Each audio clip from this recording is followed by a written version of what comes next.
Hello students, welcome to our biology class. And in my previous lecture I explained you about menstrual cycle as well as estrus cycle, and I have explained you the different phases of menstrual cycle. That menstrual cycle is divided or categorized into four phases. The first one is menstrual phase, second one is proliferative phase, third one is ovulatory phase, and fourth one is luteal phase. So students, in your NCERT textbook, a graph is given, and there the graph is representing the different events, as well as it is also showing the different hormones involved during menstrual cycle. So here you can focus on this diagram. Here I have made that diagram only, that graph only I have shown you here. Here the first half, this is called pituitary. Here mentioned pituitary hormones, and here you can see two hormones I have made. One with green line, that is representing FSH hormone, that is follicle stimulating hormone, and one with black line, that is representing luteinizing hormone.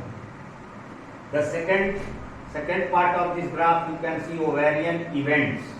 I have mentioned here ovarian events means what changes under the influence of these two hormones, follicle stimulating hormone and luteinizing hormone, what changes occurs in the ovary of the female. So here you can see under the influence of follicle stimulating hormone and luteinizing hormone, these two hormones are showing their effect, showing their preference over, or they are stimulating the ovarian events. Ovarian events means the changes taking in the ovary of the female. Here you can see under the influence of luteinizing hormone and follicle stimulating hormone, the changes, what changes are taking place. You can see here primary follicles I have mentioned here. Primary follicles, they are changing into secondary follicles. Here you can see the secondary follicle, and secondary follicles, they are changing into tertiary follicle or Graafian follicle. So these are the events, and here I have shown you the ovarian hormones, means the hormones released by ovary. Here the two hormones are released by pituitary, anterior pituitary, and here two hormones I have shown you that they are represented by, or they are released by ovary. The first one is red line, you can see I have made estrogen, and green line I have shown you for progesterone. So here you can see under the influence of follicle stimulating hormone, luteinizing hormone and estrogen hormone, you can see all these changes are taking place in the ovary, and primary follicles, they are being transformed, or they are changed into secondary follicles. Secondary follicles under the influence of three hormones. One is luteinizing hormone, follicle stimulating hormone and estrogen hormone. All these hormones, they are helping the primary follicles to develop into secondary follicle to develop into tertiary or Graafian follicle. So these two hormone concentration. Here you can see the progesterone level is 0, means here progesterone is not released. Then what happens? The tertiary follicle, and here you can see on x-axis, y-axis I have represented pituitary, role of pituitary hormone, ovarian events, ovarian hormones and uterine events. What are the effects on the uterus? So here you can see I have mentioned the days of menstrual cycle: day 1, day 3, day 5, day 7, day 9, day 11, day 13, day 15, day 17, day 19, day 21, 23, 25 and 27. I explained you before that this periodic cyclic process, it is completed in 27 to 28 days. Repeated cycle. So these are the effect of the hormones over the ovary. These events are taking place in the ovary. Now when here you can see 1 to 5, I have shown you the uterine wall. This is the endometrial wall of uterus. ये uterus का endometrial wall है। यहाँ क्या changes होते हैं under the influence of these hormones?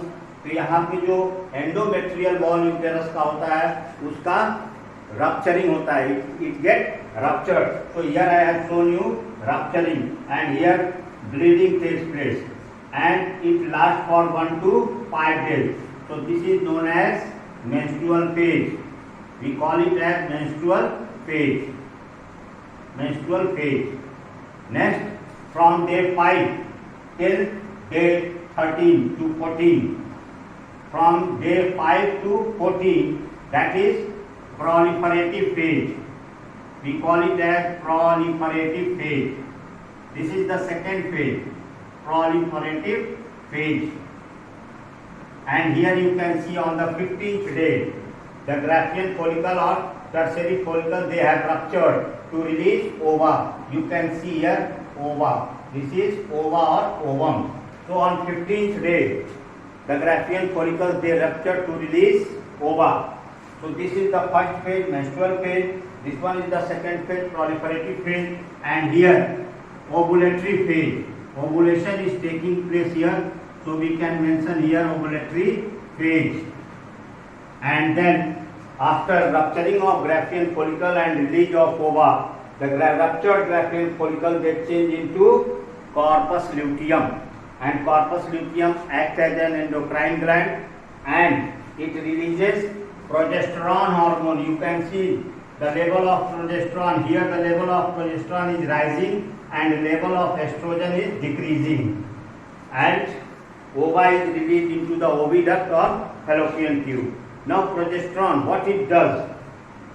It maintains means under the influence of progesterone hormone, the ruptured endometrial wall, it becomes, means its repairing starts, and if fertilization is there, so progesterone maintains the uterine wall, endometrial wall for implantation. And if there is no fertilization, corpus luteum changes into corpus albicans, and corpus albicans degenerate. And as soon as corpus luteum changes into corpus albicans, the level of progesterone is decreasing.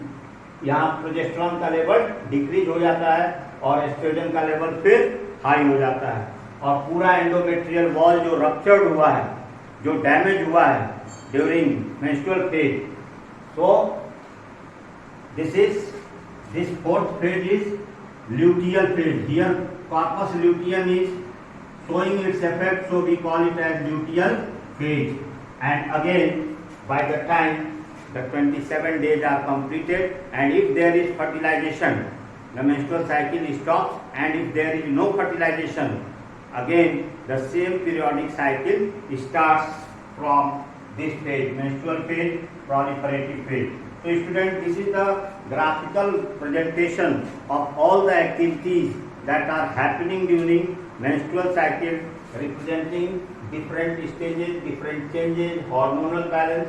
And here you can see the LH and FSH hormone are at their peak, highest peak on which day? Day 15. On that day only ovulation takes place, and here the luteinizing hormone level is very high, and it is known as LH surge.